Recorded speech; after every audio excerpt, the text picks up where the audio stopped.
Well, welcome. It's good to see you guys. Welcome, all of you who are joining us via the live stream. If you guys have your Bibles, please turn to Ecclesiastes, the book of Ecclesiastes. It is right after the book of Proverbs. And we will be in chapter 1, starting in verse 1, and we'll be going through verse 11 today. So, Ecclesiastes chapter 1, verse 1, 1 through 11. Read this along with me. It says, "The words of the preacher, the son of David, king in Jerusalem. Vanity of vanities, says the preacher, vanity of vanities. All is vanity. What does man gain by all the toil at which he toils under the sun? A generation goes and a generation comes, but the earth remains forever. The sun rises and the sun goes down and hastens to the place where it rises. The wind blows to the south and goes around to the north. Around and around goes the wind, and on its circuits the wind returns. All streams run to the sea, but the sea is not full. To the place where the streams flow, there they flow again. All things are full of weariness. A man cannot utter it. The eye is not satisfied with seeing, nor the ear filled with hearing. What has been is what will be, and what has been done is what will be done, and there is nothing new under the sun. Is there a thing of which it is said, 'See, this is new'? It has been already in the ages before us. There is no remembrance of former things, nor will there be any remembrance of later things yet to be among those who come after." This is God's word. So I think that every one of us, we have made this argument before. And I remember, I'm bringing this argument up because of my wife, who told me that there was the one morning where she did not want to make her bed. Right, she was a kid. She gets up in the morning. The blankets are everywhere, all those things, and she did not want to make her bed. But her mom told her, my mother-in-law told her, "You have to make your bed before you go to school." And she would argue with her, right? And we know this argument because we know it's true, right? And we've all said this argument before. I'm just gonna go back to bed tonight anyway, and the blankets and all that stuff is gonna get messed up anyway. So why do I have to make my bed, right? But my mother-in-law, a very wise woman, very good woman, she responded with, "Well, if that's true, well, why are you living? You're going to die anyway, right? Since you're going to die anyway, why are you even alive? Why are you living?" And what she says is so true, and it is a very good and wise thing to say in that moment. And what we're going to see in Ecclesiastes is just an older, more experienced person sharing their life experience and wisdom with us. So Ecclesiastes is a book of wisdom. It's considered wisdom literature. And I like to contrast Proverbs and Ecclesiastes together because it kind of gives us a picture of what Ecclesiastes is actually like and the tone that it takes. If you have read Proverbs, then you know that Proverbs is a little black and white sometimes, right? There seems to be some clear-cut themes in the book of Proverbs in terms of wisdom. So basically, if you're righteous, if you live in the way that God intends you to live, you will be prosperous, right? And those who are unrighteous and don't live in a wise way that God intends for us to live, you will not be prosperous, right? There's only trouble waiting for you. And this is how Proverbs, just generally speaking, kind of paints the world that God has designed and ordered for us. And so you can characterize Proverbs as almost this, maybe like a fresh out of college, ready to take on the world, like optimistic person who just sees the world as it is, or at least they think they do, and they're young, and they're, they just want to take on the world, right? But Ecclesiastes is more like that Proverbs maybe 50 years later or 40 years later. Like it's Ecclesiastes you can characterize as an older, more wise, more experienced with life person, right? So the optimism, the gung-ho, the everything, the motivation to like take on the world, all of that seems to have shifted a bit. And this person is a little slower to speak and is a little more wise as he's experienced many things in life. And so Ecclesiastes is more just okay, let's see what happens, right? What is life really about? Because I've seen the righteous suffer, and I've seen the wicked prosper, right? Was everything I learned, this person's almost questioning everything he's learned or trying to reform it to fit what is in the world. And so this is what Ecclesiastes is. And so both Proverbs and Ecclesiastes and other wisdom literature is basically telling us how God has created and designed an order for the world and a way for mankind to live a good life in the world. Okay? So God has created and designed an order in the world and a way for mankind to live a good life in the world. That is what biblical wisdom is to believe that, right? The beginning of all wisdom is the fear of the Lord. And so fearing the Lord is to believe that he has created and ordered everything in a way that we can live a good life. Now, just before we dive into the passage itself, let me just give us just three major themes of Ecclesiastes. If you guys read the book of Ecclesiastes like I asked you guys to, maybe you guys caught on to these themes. Maybe you caught on to more themes, but I think there are three main themes in the book of Ecclesiastes. First of all, life is a gift, right? This is the first major theme in Ecclesiastes, that everything we have is a gift from God. Okay, and this fights against two pendulum swings that we often see people as they approach life. When people say life is a gift, sometimes people think that, oh, YOLO, right? You only live once. We only have this one life to live, so I'm just going to do whatever I want. Okay, I'm going to pursue whatever pleasure I want. I'm going to just go after everything my heart desires. So my life was just worth it. Was worth living. I'll have no regrets, right? But then the other side of that, if the pendulum swings the other way, is a person that just sees life as just a bit meaningless. Yeah, it's a gift. It's just this one life I have, but what kind of impact could I really have on the world and other people? So I'm just going to do my own thing, and that's it, you know? And what Ecclesiastes does, what the preacher does, is that he brings us back right into the middle, where he says, no, life is a gift from God, and he intends for us to live in a way where we enjoy life, not in a hedonistic way and not in a cowardly way either. That would be one of the themes of Ecclesiastes. One of the other themes of Ecclesiastes would be that we must fear and obey God. Right? That's pretty simple. Now, God isn't mentioned a whole lot in the book of Ecclesiastes, as a few times, but each time we're talking about fearing and obeying the Lord and how God has designed everything. And so there's a dependence on God, that he is the one who really, truly has designed all these things in the world and the way that we should live in them. And then finally, the third theme is what we're kind of jumping into today in today's passage. The third theme is this, that we are mortals. Okay? We are not going to live forever. Okay, and the theme for today, what the preacher, the author of Ecclesiastes is trying to tell us today is learning to live means we have to learn that we're going to die, right? Learning to live, and it's the main point, learning to live means we must learn that we are going to die.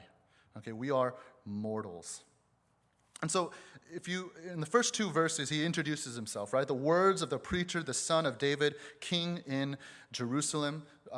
Scholars don't really know who exactly is the author. It could be any one of David's son. Obviously, we see that. We know that he was probably a king in Jerusalem. But he always refers himself to as the preacher or the teacher in some other translations. Okay, and so that's who we'll refer to him as the preacher, right? And he says this, vanity of vanities, says the preacher, vanity of vanities, all is vanity.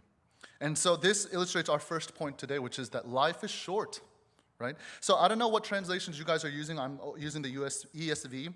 The ESV translates this word vanity as, well, vanity obviously, but if you were reading the NIV version, you would probably see meaningless. You would say meaningless, meaningless, everything is meaningless. That's what that would say. But I would say that both of those translations are just like a little bit off, right? It is capturing sort of maybe what the preacher is saying, but it's a little bit off.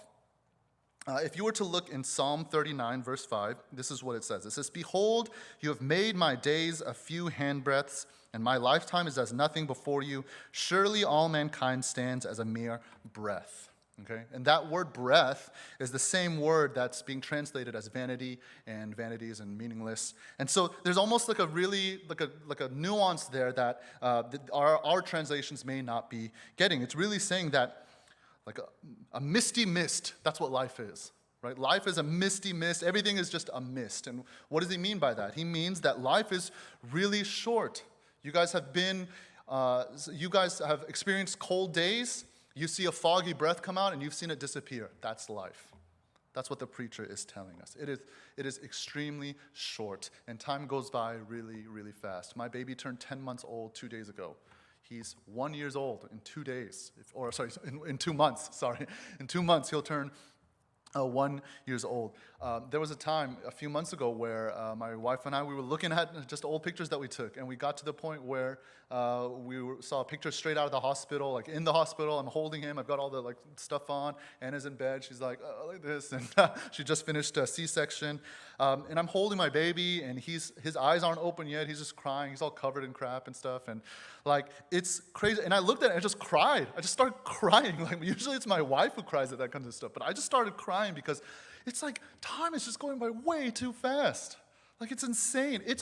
Do you realize we're like almost halfway through 2020? And it feels really long because of all that's been happening, but it's June 2020. We're nearly 6 months in. Like time is going by so fast, and it makes us realize how short life really is. And I think as we grow older, the more and more we realize how short life really is. And this is what the preacher is really trying to tell us. Life is really, really short. It is a vapor. It is a mist. It is a breath. But then he continues in verse 3. He says, what does man gain by all the toil at which he toils under the sun? This is some sort of like existentialist question, right? But he gives us the answer. Essentially, he's saying, what does man gain by all his toil under the sun? Nothing. His answer is, you don't gain anything under the sun. That's sort of like the answer that he's trying to give us. And what he's saying about life here is saying life is elusive. It's elusive. Like just like this mist or vapor that comes out of our mouth on a cold day, it's like life is elusive in the way we try and capture it, right? We see it, and right before it goes away, we try to grab it with our hands, and when we open our hands, it's not there. It's gone. So life is also elusive in the sense that oftentimes the preacher is trying to show us, and he'll show us later, that we're looking for meaning in our lives, and the realization that we come to at the end of our lives will be that, what was the point of all that? I'm just going to die anyway. I'm just going to die. None of this I'm leaving it all behind. I'm just going to die. I'm not taking anything with me. There's nothing to gain from all the toil that I toil with under the sun. And so what ends up happening is we start building monuments to ourselves, right? We try to build a legacy and try and pass it on, hoping that we'll live, right? We'll live through this legacy or monument, but in the end, and he'll get to this in verse 11, that we'll just be forgotten in history. Right? There's no remembrance of former things, nor will there be any remembrance of later things yet to be among those who come after. So we will die, we'll leave everything behind, and nobody will remember us. That's what the preacher is saying. Welcome back to Zoe Fellowship. But he continues, okay? So life is short, life is elusive, and then finally he says that life is repetitive. Life is very repetitive. Look at verses 4 through 8. It says, a generation goes and a generation comes, but the earth remains forever. The sun rises and the sun goes down and hastens to the place where it rises. The wind blows to the south and goes around to the north. Around and around goes the wind, and on its circuits the wind returns. All streams run to the sea, but the sea is not full. To the place where the streams flow, there they flow again.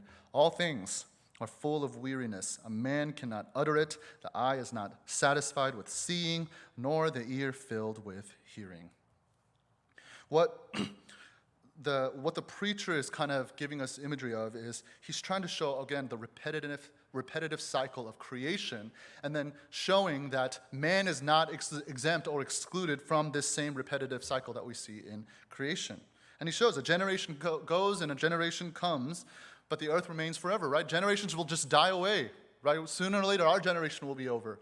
And what will be left is the earth, because the earth remains forever. And it'll be just another generation who comes in and fills our spots, right? And the same thing will happen. And he says, look at the sun. The sun rises, and the sun goes down. And then look at that. It rises again, and then it goes down, just over and over in a big circle.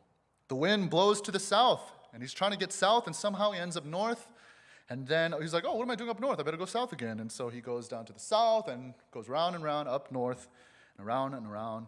He remains on its circuits. That's what the wind does. And then he says, look at the streams of this, and look at the ocean. Look at the sea. All these rivers, all these streams, they flow into the sea, into the ocean. But what happens? Sunlight, it evaporates, and storm clouds appear, and it goes to land, and it rains. And guess what? It ends up in the stream and the river again. And so then the stream and the river, it flows back into the ocean. The ocean, it evaporates, and it condenses into a cloud. And cloud, it storms and rains. It falls back into the stream and river, and it flows back into the stream, and the stream flows back into the ocean over and over and over again. And so verse 8, he's saying, See, all of mankind, we are in the same repetitive motion as all of creation seems to be, right? All things are full of weariness, is what he says. I think the Koreans have a better word for this than maybe, I think maybe in English you could say maybe frustration, you could say weariness. There's a ceiling, but I think Koreans have the best word. It's 답답해. Like it's just like you're stuck, 답답해, right? That's what it is, right? All things are full of weariness. It says a man cannot utter it, meaning he can't speak. The eye is not satisfied with seeing, nor the ear filled with hearing. And so all the eyes and the ears, these are instruments where we absorb information, right? We see things, we see beauty, we see information, we see things happening, we hear things happening, and it fills up our ears and our eyes, and then we talk about it, and so it comes out. But we can't finish talking about it because we're being filled up with other things and it just goes out, just like the stream into the ocean and the ocean back into the stream. We also experience that same repetitive cycle that creation goes through. And this is this thing that we are not exempt, again, from the repetitive cycle of life. And so the question that the preacher is kind of putting forward here is, why do we keep trying to break it? Why are we trying to break out of this repetitive cycle of life? Should we do something like that? And look at verse 9. He says, what has been is what will be, and what has been done is what will be done, and there's nothing new under the sun. Is there a thing of which is said, see, this is new? No, it has already been in the ages before us. And what the preacher is alluding to is that we're always looking for something new, some sort of novelty to break the cycle of the repetitiveness of life. But the reality is this: a government is still a government, even if there's a different leader or no matter what sort of shape it takes. Okay? Every time you want to change your circumstances and you have the luxury to do so, you get there and then you realize, yeah, maybe I need to change the scenery again, right? Apartment is too small, get a new house. New house needs to be bigger. Okay, find a bigger house. Needs new furniture. Maybe a painting on the wall will make me feel better. New music is filled with new sounds and new ideas with brand new instrumentation. But guess what? An E minor chord is still an E minor chord on a piano, on a guitar, on a synth, or wherever else, whatever other instrumentation you put it, right? Music is still music in the end. And yes, it's enjoyable, and sometimes there's some new spark plug, but in the end, it turns old. It's the same. It will never satisfy us. We will always seek for something more. There are 9 Star Wars movies. No, there are actually more than 9 Star Wars movies. There are 3 trilogies of Star Wars movies. Because guess what? We're trying to find another new Star Wars. But guess what? Star Wars is still Star Wars in the end. They will keep warring amongst the stars. That's what Star Wars is. They keep making Batman movies. There's Batman Beyond, Batman Forever, Batman Returns, Batman and Robins, Batman Brave and the Bold, Batman the Animated Series, Batman and Robin again, I guess. Batman, there's so many Batmans because guess what? We're thinking Batman will be new the next time, and guess what? It's not. Batman's parents still die, and he still becomes Batman. It's the same thing over and over again. We're in phase 4 of the Marvel Cinematic Universe, I think, right? That means there were 3 phases before that. 10 years. We still love it. We still think it's going to bring up something new and amazing, and it's the same thing, and we still go after it. There are 6 Die Hard movies. Why do we have 6 Die Hard movies? Indiana Jones got old. That's all about what the 4th Indiana Jones was about, or 5th, I forgot which one. Tom Cruise has not gotten old, and the mission is still impossible, and they're making another one. Right? The reality is this: we are trying to find something new to break the repetitive cycle, and all we do is add to the repetitive cycle of life. And so the preacher is telling us, is there a thing of which is said, see, this is new? No, it's already been in the ages before us. And then verse 11, there is no remembrance of former things, nor will there be any remembrance of later things yet to be among those who come after. In the end, everyone will die, and everyone will forget about you. That is what this first passage of Ecclesiastes is showing us. This is what the preacher is showing us. He's trying to get us to accept that we will die one day, right? We are mortals and we will die one day. But then the question then becomes for us to the preacher, if we won't live forever, right? If we're not going to live forever, if we're going to die, then how then should we live? How should we live if we know we are going to die? Well, he gives us sort of like a hint of a clue in the passage. Twice he mentions this thing. He says something is under the sun, right? Verse 3, what does man gain by all the toil at which he toils under the sun? And then he says in verse, let's see, where is it? There it is, verse 9. What has been is what will be, and what has been done is what will be done, and there is nothing new under the sun. What does that mean? What does it mean to live under the sun? Well, so some theologians, some pastors, some commentators, they'll say that under the sun, this is sort of a signifier of the preacher kind of taking on a perspective of the skeptic or someone who lives without any reference to God. Okay, so Ecclesiastes. Some people would say that this is what you would end up with if you didn't believe in God, and this is how life would be if you didn't believe in God. But the problem with that, of course, is that both unbelievers and believers experience exactly what the preacher tells us in verses 1 through 11. We all go through the same repetitive cycle, and we all know all our lives are short, and nobody can grab control of their life. It is like a mist. It disappears when you try and grab for it.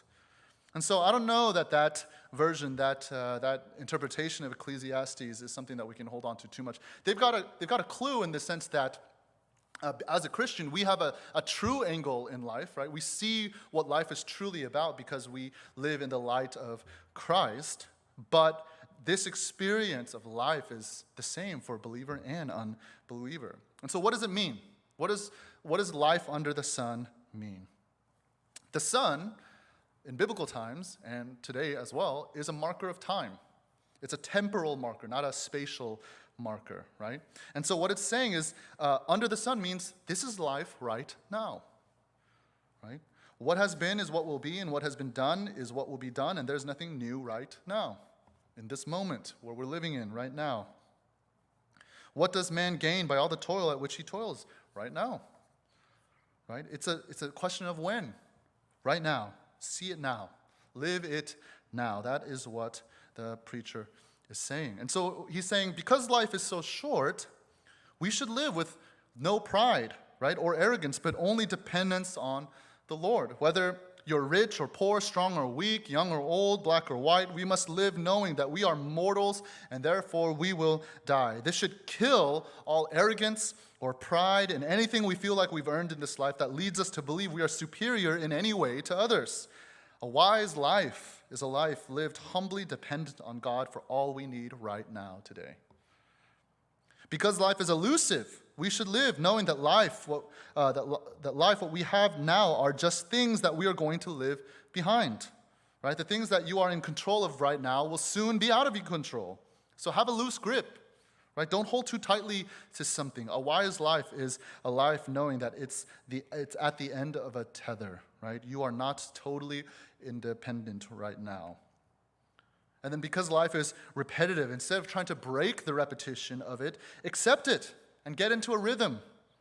Instead of pursuing novelties to try and break your boredom, enjoy the novelties as they are. They're just novelties, okay? They are temporary joys meant to temporarily give you joy, right? It will not break you out of the repetitions and rhythms that God has designed for your lives.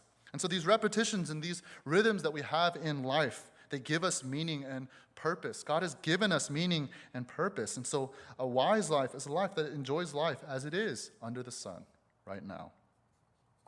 And so the life right now that the preacher is trying to help us to see is one that we have been trying to escape. And the preacher is saying that there is no use in escaping.